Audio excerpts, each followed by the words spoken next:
Hello out there, everybody. This is Marvelous Mark here from the Off the Rope Show.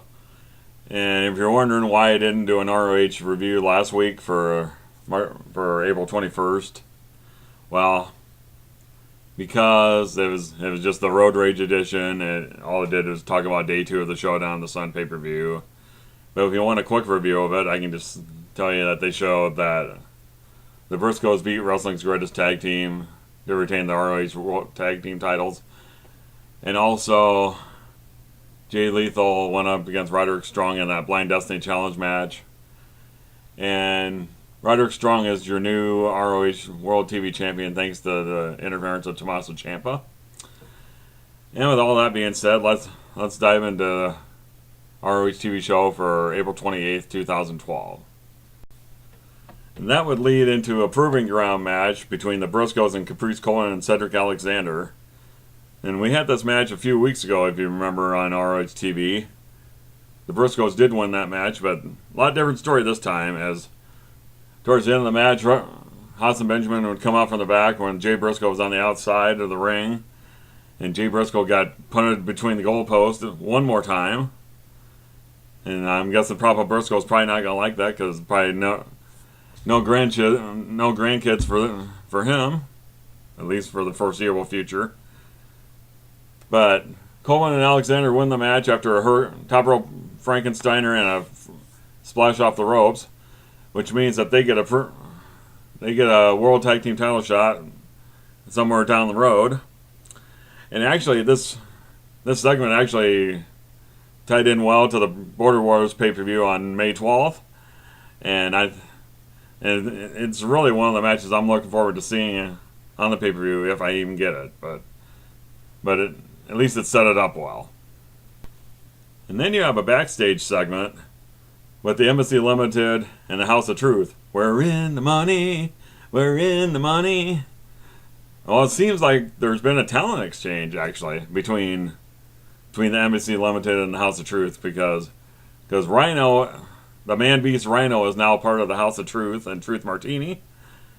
And he basically talks about who he's facing diehard Eddie Edwards at the Border Wars pay-per-view, and he's saying, "When you're crying tears of blood, and I'm gonna cut you in half with a gore, gore, gore."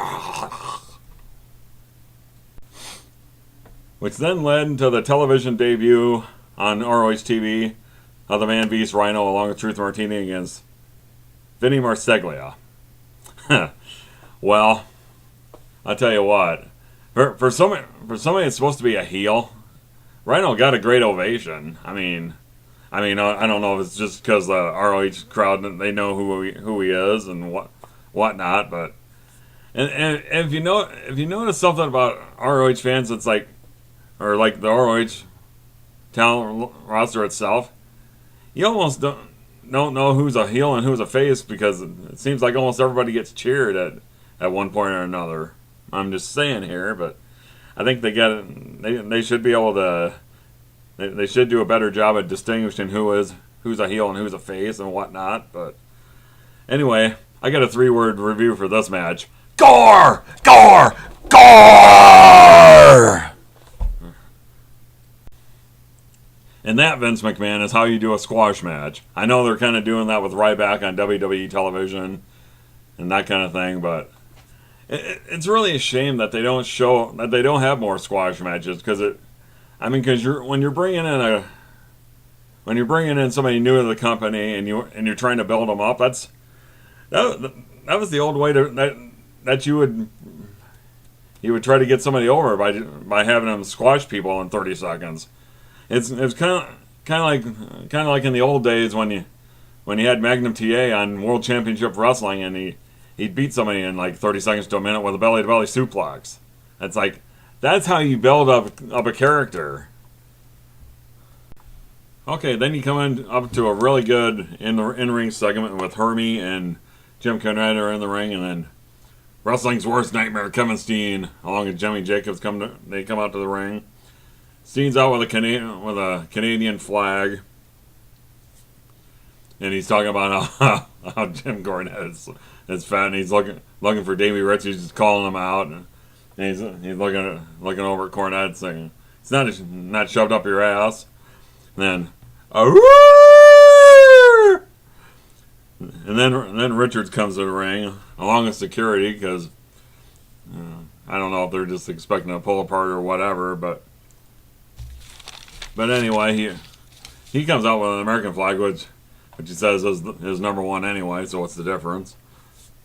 But anyway, long story short, while Steen brings up a lot of good points, he says he's talking about how Davey Richards basically tried to keep him out of ROH, and how he's threatened to go to Japan many times with the ROH title, and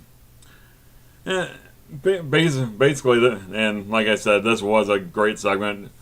Cornette gets them to both sign a waiver saying they can pretty much kill each other. The package pile driver is legal in this match, and Steen gets one shot and one shot only at the title. So I really, really, really, really, really hope that they put the title on Steen, because he is the most interesting man in ROH today, and we're not talking about the Dos Equis guy being the most interesting man in the world. But as far as the world of ROH, the most interesting man is Kevin Steen. And Lord willing, he will come out of Canada winning the ROH World Heavyweight Championship. And then we get to the Inside ROH segment where Kevin Kelly's talking about the Border Wars card. I'll just kind of run it down briefly here. The World Heavyweight Championship, Davey Richards against Kevin Steen. Then you get the ROH Tag Team title, the fight without honor between the Briscoes and wrestling's greatest tag team, Charlie Haas and Shelton Benjamin. Then you have a rematch from Showdown in the Sun with Lance Storm and Mike Bennett, along with Maria and Brutal Bob Evans. And they showed that little clip of Lance Storm saying he's not going to go out the way that he went out at Showdown in the Sun, where Bennett shook his hand after the match and then gave him another box office smash. And then a grudge match between Jay Lethal against Tommaso Ciampa with the Embassy. They have a little interview with Jay Lethal where he's talking about how he's going to be the new dominant male in ROH. And then the pay-per-view debut of the Man Beast Rhino along with Truth Martini against Die Hard Eddie Edwards, and you get a little promo from Edwards saying, "You're pretty much going to have to cut me in half because you're going to find out what Die Hard's all about," that kind of thing. And then you have the ROH debut of Fit Finlay, the Belfast Bruiser, going for the ROH TV title against the new champion Roderick Strong. And then you have a kind of an interesting match, but it's kind of a random match between Adam Cole against the unbreakable Michael Elgin. The breakout star 2012, and Michael Elgin against another guy who probably could have gotten that title, Adam Cole. I'm not so sure why they're pushing Adam Cole, but with that being said, it's on the card, and hopefully Elgin wins that match. And then we come up to the main event of the show, which is for the ROH TV title, the new champion Roderick Strong defending against Adam Cole. And I mean, this was a decent match. Towards the end of the match, Michael Elgin came out to the ringside area, and he distracted the referee while Truth Martini, he nailed Cole with the Book of Truth, which allowed Roderick Strong to hit his finisher, so Strong makes a successful defense of the title. And I've noticed this for the last few weeks on ROH television, if you exclude the Road Rage editions from the last couple weeks. It seems like they're trying to tease a little bit of a dissension between Michael Elgin and Roderick Strong, because at the end of the match, when Roderick Strong gets his hand raised and Michael Elgin's just sitting out there, it's like, I really do hope that somewhere down the road, maybe later on in the year, that they're gonna branch off Elgin from the House of Truth and have him go for the ROH TV title against Roderick Strong. I don't know if that's too much to ask, but I really hope that happens, because I mean, because you had that match at Showdown in the Sun, where he basically took Davey Richards to the limit, and he was that close to winning the title, and Richards putting him over as a future world champion, and you never know, he very well might be. Okay, final thoughts on the show. I think it built really well towards the pay-per-view on May 12th, and I think, I mean, their two biggest matches are probably the two matches I really would like to see.